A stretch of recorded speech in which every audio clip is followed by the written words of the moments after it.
오늘은 내 부모를 공경하라 라는 제목으로 말씀 나누겠습니다. 화면을 보시면 십계명의 그 구조가 나오는데 한번 보도록 하겠습니다. 십계명의 구조를 보시면 모든 계명들은 부정 명령형 동사로 되어 있습니다. 하지 마라 이렇게 되어 있죠. 그런데 딱 두 개의 계명만, 그러니까 딱 중앙에 가운데 두 개의 4계명과 5계명만 긍정형 명령형으로 되어 있습니다. 다른 계명들이 어떤 행위를 하지 말 것을 명령하고 있다면 이 단 두 개의 계명만큼은 어떤 특정한 행동을 꼭 해라라고 말을 하는 것이죠. 4계명 안식일에 관한 계명과 5계명 부모 공경 계명이 서로 붙어서 그것도 긍정 명령형으로 동일한 형태로 중앙에 딱 배치가 되면서 딱 눈에 들어오게 되어 있습니다. 이것은 형태를 통해 그 중요성을 남다르게 표현했다라고 볼 수 있습니다. 실제로 안식일 계명과 부모 공경 계명은 십계명 전체를 지탱하는 가장 중요한 기둥 역할을 한다는 것을 우리가 파악을 할 수 있습니다. 안식일은 그 앞에 먼저 나온 1에서 3계명을 되돌아보면서 안식일이라는 특정한 시간 안에 1에서 3계명을 담아내는 그런 역할을 합니다. 다시 말하자면 안식일이라는 약속된 날에 드려지는 예배를 통해서 1에서 3계명의 근본 정신이 담겨진다는 것이죠. 안식일 계명은 이렇게 앞에 1에서 3계명을 돌아볼 뿐만 아니라 특히 다음에 나오는 5에서 10계명을 통해서 구체적으로 그 안식일이라는 계명, 그 안식일이라는 이 개념이 실제적으로 구현된다는 것을 우리가 파악할 수 있습니다. 성도님들 한번 생각해 보시기 바랍니다. 이스라엘 백성들의 삶에 참된 안식이 오게 하려면 그들의 삶에 어떤 일이 일어나야 되겠습니까? 다음에 나오는 5에서 10계명이 5, 6, 7, 8, 9, 10에 해당하는 그 계명들이 그들의 삶에 온전하게 잘 실현되어야 됩니다. 늙은 부모님들의 삶에 참된 안식이 찾아오게 하려면 5계명에 명령하듯이 자녀들로부터 부모님들이 공경과 존중을 받아야 되지 않겠습니까? 그리고 모든 사람들이 안심하며 사회생활을 하려면 어떻게 돼야 되겠습니까? 6계명에 나오는 살인의 위협으로부터 각 개인이 보호받아야 되지 않겠습니까? 치안이 보장되어야만 나와 공동체가 함께 안식을 누리고 살 수 있다는 것입니다. 그리고 나의 가정과 재산, 그리고 이웃의 가정과 재산이 안심 어리게 보존되게 되려면 어떻게 돼야 되겠습니까? 다름 아니라 7, 8, 9, 10에 대한 간음하지 마라, 도둑질하지 마라, 거짓 증거하지 마라, 탐심의 이 문제들이 다 온전하게 준수가 될 때 그 사회에 그리고 그 삶에 안식이 찾아온다는 것입니다. 이렇게 참된 안식이 이스라엘 백성들의 삶에 구체적으로 실현되기 위해서는 5에서 10계명이 잘 지켜져야 되고, 그런 의미에서 4계명이 5계명에서 10계명 바로 앞에 나와야 되는 이유가 거기에 있게 되겠습니다. 오늘 우리는 이제 5계명을 중심으로 살펴볼 텐데, 그런데 여기서 흥미로운 것은 어떻게 5계명인 부모 공경 계명이 살인하지 말라라는 6계명보다 먼저 나오느냐 하는 것입니다. 얼핏 생각하면 살인하지 말라라는 계명이 부모 공경 계명보다 더 중요하게 여겨지지 않겠습니까? 10계명은 이 살인하지 말라라는 계명을 보다 부모 공경 문제를 더 앞세워서 이야기하고 있다는 것을 우리가 파악할 수 있는데, 이제 이야기를 통해서 우리가 살펴보겠습니다. 먼저 10계명의 1차 대상이 과연 누구인가 우리는 살펴봐야 됩니다. 대개 부모 공경 이 5계명을요 보통은 10대 자녀들이 잘 지켜야 될 계명으로 가르치는 경우가 많은데, 학자들은 하나님이 모세를 통해서 10계명을 전할 때 그 초점을 맞춘 1차 대상이 과연 누구였는지를 섬세하게 한번 살펴보라라고 말을 합니다. 당연히 모든 하나님의 백성이 들어야 할 계명이긴 하지만 가만히 자세히 들여다보면 그 1차 대상이 좁혀집니다. 10계명을 우리 주일학교 학생들과 같은 아이들에게 맞춰서 말했을까? 그런데 사실 알고 보면 아니라는 것이죠. 다름 아닌 20대에서 30대, 40대 그리고 50대 정도 되는 경제 생활을 하고 가정을 가진 남성들을 염두하고 이 10계명을 말했다는 것을 우리가 파악할 수 있습니다. 특별히 10계명의 마지막 10번째 계명인데 한번 제가 읽어보겠습니다. 내 이웃의 집을 탐내지 말라. 내 이웃의 아내나 그의 남종이나 그의 여종이나 그의 소나 그의 낙이나 물은 내 이웃의 소유를 탐내지 말라. 아멘. 여기서 내 이웃의 집, 내 이웃의 아내를 거론하고 있는 것으로 보아 1차 대상은 결혼을 하지 않은 10대 초등학생, 이런 학생들이 아니라는 것을 파악할 수 있습니다. 이웃의 집, 특별히 이웃의 아내를 탐하지 말라라고 하면 최소한 자기의 집, 자기의 아내를 가지고 있는 사람들이어야 되지 않겠습니까? 그래서 그 1차 대상이 가정을 가지고 있고 경제 생활을 하고 아내를 가진 20대에서 대충 한 40, 50대 정도 되는 이런 가장들을 1차 대상으로 십계명이 주어진 것이라고 우리는 파악할 수 있습니다. 결국 십계명은 당시로 보면 2에서 50대 사이 정도의 경제 생활 활동을 하고 결혼을 한 가장들이 이제는 나이가 들어가지고 경제 능력이 없고 허약해진 노년에 60에서 70 이상 되시는 그 부모님을 공경하라라는 말씀이라고 우리가 볼 수 있다는 것이죠. 학자들은 5계명이 어린아이들의 교육에만 사용되면서 5계명뿐만 아니라 나머지 다른 모든 계명들까지 해석하기가 되게 어려워졌다라고 말합니다. 특히 여기에서 1차 독자를 놓치게 되면서 10계명의 독자층을요 무절제하게 너무 많이 확대해 버렸고, 그로 인해서 정말 들어야 할 사람인 20대에서 50대 사이에 경제와 활동을 하고 집을 가지고 아내를 가지고 있는 남성들에게 이 말씀이 아주 강력하게 전해져야 되는데 그 부분이 약화되었다라고 말하면서 이 부분을 안타까워했습니다.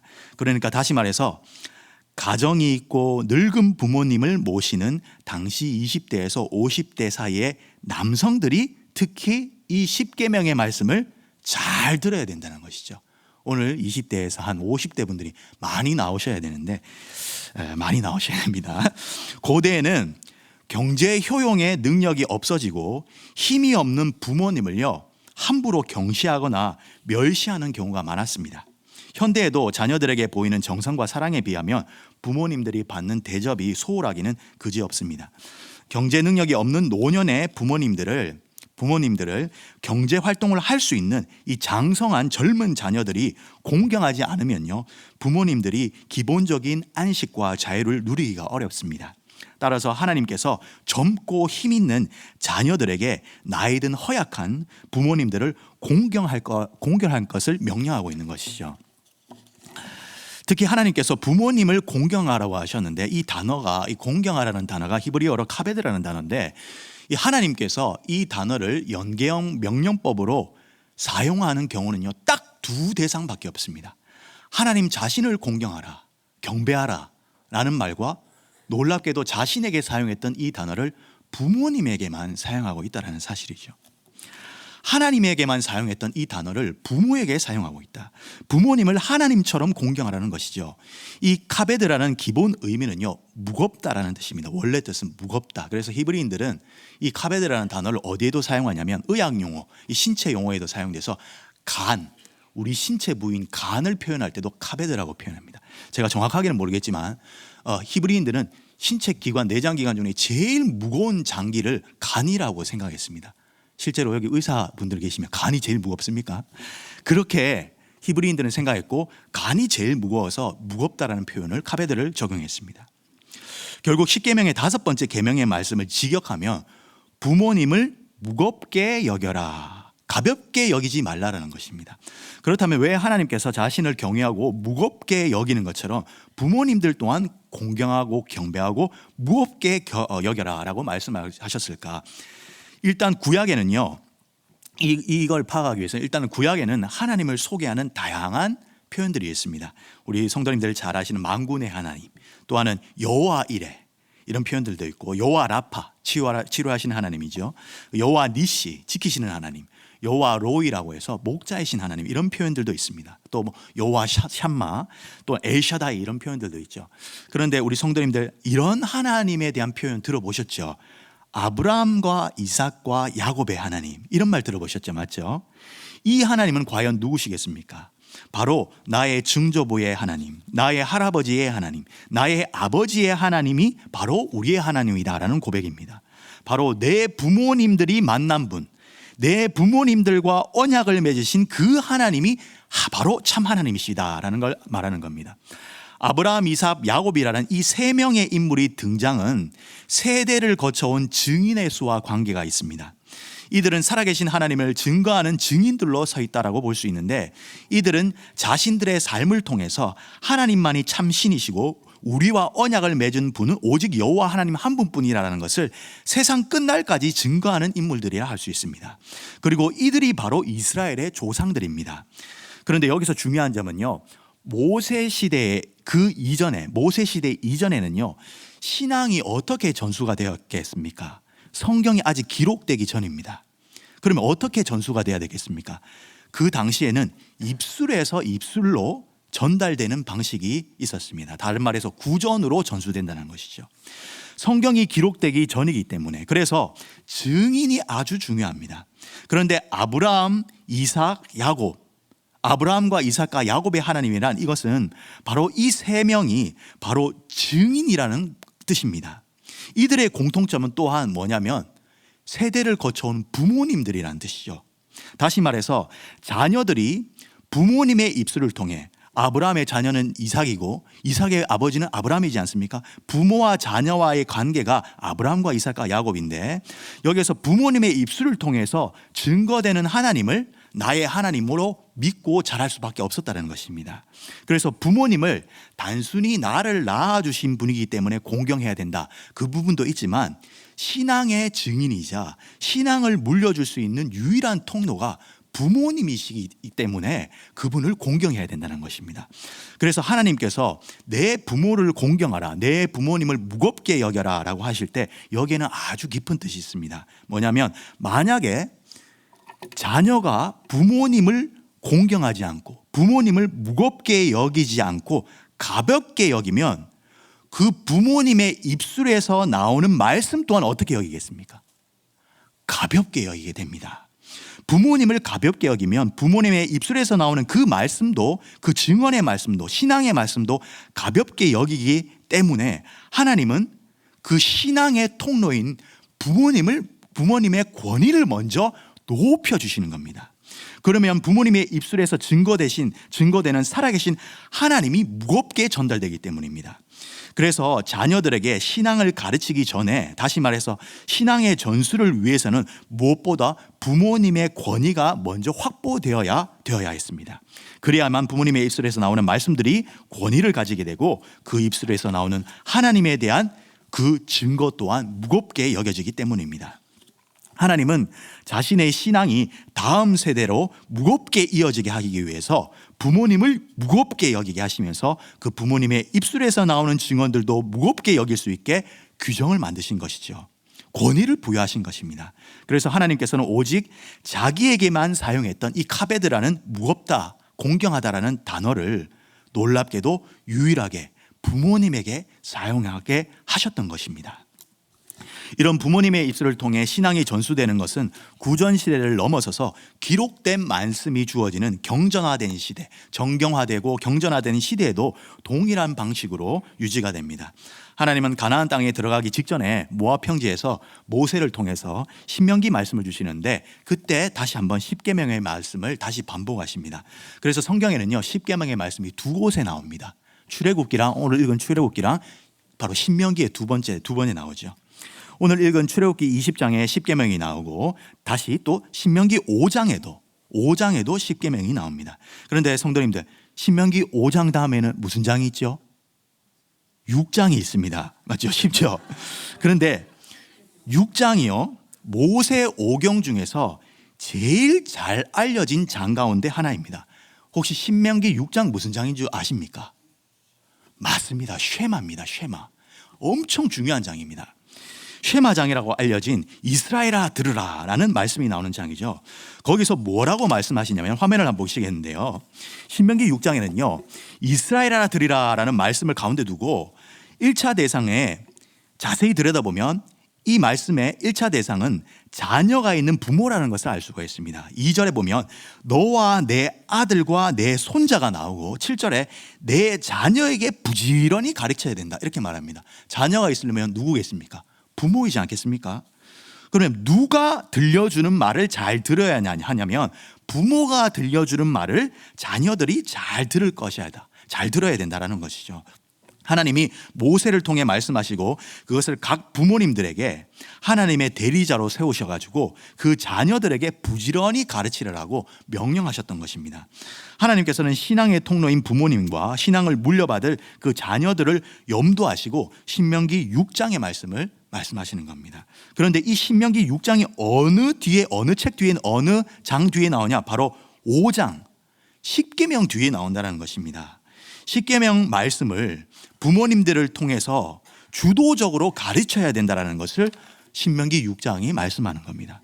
그러므로 부모를 경외하지 않는 것은 단순히 반인륜적인 윤리적인 문제에 그치지 않습니다. 부모를 공경하지 않는 것은요, 하나님이 친히 세우신 신앙의 통로인 부모님을 무시하는 것이기 때문에 하나님에 대한 반역으로 여기는 겁니다. 또한 한편 여기서 우리는 부모님을 공경하는 것과 그 뒤에 오늘 출애굽기 20장 15절에 읽었는데 부모님을 공경하라는 말 뒤에 무슨 말이 따라 나오냐면 내 하나님 여호와가 내게 준 땅에서 내 생명이 길리라 라는 말이 나옵니다. 이것이 도대체 부모 공경이랑 무슨 연관이 있을까? 그 상관성을 파악해 봐야 됩니다. 왜냐하면 부모님을 공경하라는 이 계명은요, 아무런 이유 없이 주어진 것이 아니기 때문입니다. 나에게 주어진 기업으로 물려진 땅에서, 그러니까 이스라엘 백성들에게 말하는 거죠. 그 물려준 땅에서 내 생명이 길게끔 한다라고 이렇게 연결되게 만들으셨습니다. 사실은 내 생명이 길리라라는 말은요, 단어로 직역을 하면요, 사실 생명이라는 말은 없고 날들이라 표현되어 있습니다. 네 날들이 길어진다라는 겁니다. 그러니까 그게 생명이 길어지는 거랑 이제 똑같다 이렇게 보시면 되겠죠. 그렇다면 내 날들이 길리라는 뜻인데 이 날들이라는 것은 과연 무엇일까? 이것을 알기 위해서는 이 계명이 부모의 노후 복양 문제와 깊이 관련이 있다는 것을 알아야 됩니다. 당시에는요, 가정을 넘어서서는 어떤 노후 대책도 마련되기 힘들었습니다. 다시 말하자면 오직 노인들, 병자들, 약자들은 젊은 자녀들의 그 복양에만 의존하고 있었습니다. 오늘날처럼 국가가 만드는 연금이 있어서 또는 무슨 보험회사가 있어가지고 그 노후가 책임져지는 그런 시스템은 전혀 없었다는 것이죠, 고대 시대에는. 그리고 특히 남자아이들이 이런 노후 복양을 하는 주체자들에 대해서 보호자가 되었는데 고대 이스라엘 사회에서는요, 딸들은 결혼을 해버리면 어떻게 돼버립니까? 외부로 나가버립니다. 그래서 남아있을 수가 없습니다. 집과 상속된 땅에는 누가 남아있냐면 이제 자녀들이 남아있습니다. 특히 남자아이들이 남아있습니다. 그래서 남자아들을 낳고자 하는 소원이 그토록 강력하게 이스라엘에게 필요했던 것은 바로 그 때문이었습니다. 자신들의 노후 복양을 위해 섬겨줄 자녀들이 필요했던 것이죠.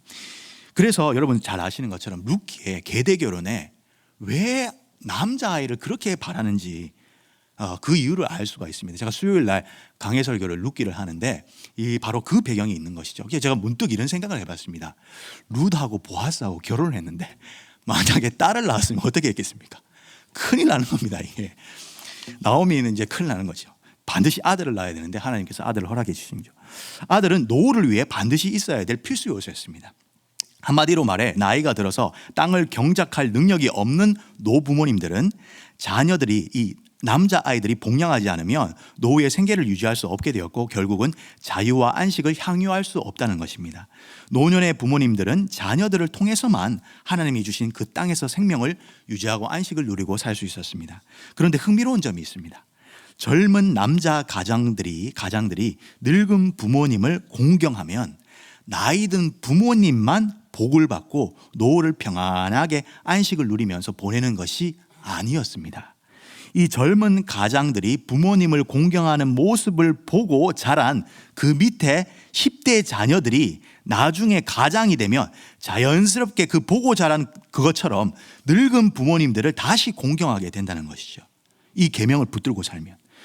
이렇게 되면 20대에서 한 40, 50대 경제활동을 하는 젊은 가장들이 늙은 부모님들을 공경하게 되면 그 후에 그의 자녀들이 자신들의 노후에 자연스럽게 자신들을 복양하게 될 것이라는 시스템이 자연스럽게 이 계명 속에 마련되게 됩니다.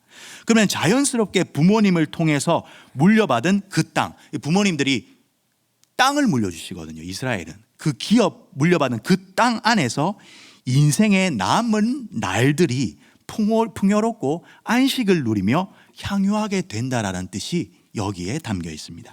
그래서 이 계명은 세대의 고리를 통해서 안식과 자유를 물려주고자 하는 원칙이 되는 것이죠.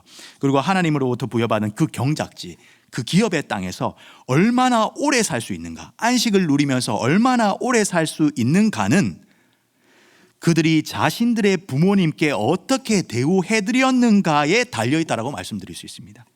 이로써 자식들은 부모님을 공경하며 섬기면서 자신들의 그 앞날의 운명을 보장받게 되는 것이죠. 맞죠? 내가 부모님을 섬겨드리면 내 자녀들이 이걸 보면서 다시 그것을 베풀어 준다는. 그러므로 십계명은요, 젊은이들에게 강요하는 억압적인 계명이 아니라 오히려 대대로 언약의 땅에서 누리는 안식과 자유의 규정인 것입니다. 대대로 안식과 평안함이 이어질 수 있게, 그 밑에 세대들까지 영원히 이어질 수 있게 하게 하는 하나님의 영원한 법이었습니다. 그래서 5계명에 내 부모를 공경하라라는 말 뒤에 그리하면 네가 네 하나님 여호와가 내게 준 땅에서 네 생명의 네 날들이 길어질 것이다 라고 말씀하셨던 이유가 바로 여기에 있었던 것입니다. 부모님을 공경했더니 그것이 다시 나에게 돌아오는 것입니다. 어디서요? 약속의 땅에서. 약속의 계명이 지켜짐으로 말미암아 그 땅에서 나는 곡물로 부모님을 잘 공경해 드림으로 말미암아 다시 그 땅을 자녀들에게 물려줬을 때 그 자녀들이 그 땅에서 나는 곡물로 다시 나를 먹여 살릴 것이다 라는 뜻이 담겨 있습니다. 그래서 그 땅에서 자유와 안정감을 누리는 날들이 길어지는 겁니다.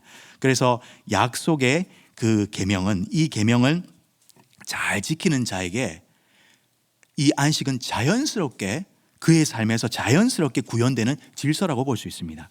또한 1에서 4계명은요, 하나님과 관계된 계명으로 우리가 알고 있습니다. 1에서 4계명. 그리고 5에서 10계명은 사람들과 인간과의 관계의 계명으로 알려져 있는데, 사람과의 관계된 계명들 가운데 부모 공경이 제일 먼저 나오죠. 이 이유는 무엇일까? 그리고 살인하지 말라라는 개념보다 먼저 나오는 과연 이유는 무엇일까? 그 이유를 한번 살펴보겠습니다. 일단 부모 공경은 하나님과 이웃 사이를 연결하고자 하는 고리 역할을 하고 있습니다. 하나님을 공경하듯이 인간 부모를 공경할 때에 다른 이웃과의 관계도 제대로 질서를 잡아가며 이룰 수 있다, 안식을 이룰 수 있다는 논리가 여기에 다 담겨 있습니다. 한번 생각해 보십시오. 부모님들이 이제 나이가 들어서 70, 80 늙으셨습니다. 이제 경제활동도 못합니다. 가장 연약하고 어떻게 보면 경제적 효용 가치도 어떻게 보면 좀 표현이 그렇지만 가장 떨어지는 사람이 부모님입니다. 늙은 부모님입니다. 힘도 없어 보이고 경제활동조차 못하고 하는 그런 늙은 부모님을 하나님처럼 받들여 높이고 공경할 줄 아는 사람과 그 사회가 있다면 6계명 이하에 나오는 살인, 간음, 도둑질, 거짓 증거, 탐심과 같은 이 죄악들은요, 당연히 자리 잡을 수 있기가 어렵지 않겠습니까? 다시 말해서 5계명을 잘 지키는 사람과 사회는 나머지 6에서 10계명을 잘 지키고 그 사회가 잘 준수될, 안식으로 잘 준수될 가능성이 크다는 것이죠. 가장 연약한 자가 가장 큰 보호와 안심하며 살 수 있는 사회야말로 그 사회의 척도가 된다는 것입니다. 따라서 부모님을 공경하라는 계명은 하나님에 관한 1에서 4계명과 인간에 관한 그 윤리적인 계명인 6에서 10계명의 그 경계선의 중앙에 딱 놓여 있으면서 이 두 다리를 잘 연결하는 다리 역할을 합니다. 그래서 10계명을 자세히 읽어보면요, 하나님이라는 단어가 1에서 4계명까지 나올 것 같은데, 왜냐하면 1에서 4까지가 하나님에 관한 계명 아닙니까? 그런데 어디까지 나오냐면 5계명까지 나옵니다. 그러다가 6계명부터는 하나님의 단어가 일체 등장하지 않습니다. 5계명의 경계선에서 다리 역할을 한다는 사실을 우리가 알 수 있는 것이죠. 마지막으로 왜 살인하지 말라는 말보다 부모 공경이 더 중요할까? 이 이유는 하나님이 부모님을 통해서 우리에게 이 땅에 육신으로 살게 하시고 생명의 근원의 통로가 되게 허락하셨기 때문입니다. 모든 각자의 생명의 근원은요, 하나님이 허락하신 부모님을 통해서 주어졌기 때문입니다. 화면을 보시면 성도님들 혹시 그 인카네이션이라는 말 들어보셨습니까? 이 좀 어려운 말인데, 인카네이션이라는 말은 라틴어에서 나온 말인데 유래된 말인데 인카나치오라는 말에서 유래된 말입니다. 육체라는 카로라는 말, 인이라는 아내, 그리고 태어난다라는 나투스라는 말이 합쳐져서 이렇게 말이 만들어졌는데 이 말은요 이제는 신학 용어로 굳어져서 예수님께서 우리 가운데 성육신으로 임했다, 육신으로 임했다라는 표현을 나타내는 성육신 사건을 신학적 용어로 인카네이션이다 이렇게 말합니다. 사도 요한은 그의 서신에서 육체로 오신 예수 그리스도를 하나님의 아들로 인정하지 않는 자가 곧 적 그리스도다 이렇게 단정짓지요. 그러므로 진정한 그리스도인은 주 예수 그리스도가 하나님의 독생하신 아들로 참 하나님이시자 참 사람으로 이 땅에 육신의 모습으로 육신으로 오셨다는 것을 믿는 것, 그것을 인정하는 자가 그리스도인입니다. 그런데 성도님들, 우리가 5월 8일이 되면 부모님의 가슴에 꽃 하나 달아드립니다. 무슨 꽃을 달아드리죠? 사진 한번 보겠습니다. 카네이션을 달아드립니다. 아까 성육신 사건을 인카네이션이라 했죠. 인카네이션에서 인을 빼면요 남는 단어가 카네이션입니다. 육신으로 태어나다라는 뜻이 카네이션이라는 뜻입니다. 꽃을 5월 8일 어버이날에 부모님께 달아드리는 것에 대한 유래가 여럿이 있는데 그중 하나가 라틴어에 담겨진 육체, 살점이라는 뜻과 관련이 있기 때문입니다. 우리를 이 땅에 육체로 살게 해주신 분은 바로 하나님이 허락하신 부모님 덕분이죠. 부모님은 자신의 살과 나의 살이 함께 10달 동안 함께 있다가, 맞죠? 그러다가 자신의 피와 물을 쏟아내시면서 우리를 이 땅에 한 생명으로 살게 하십니다.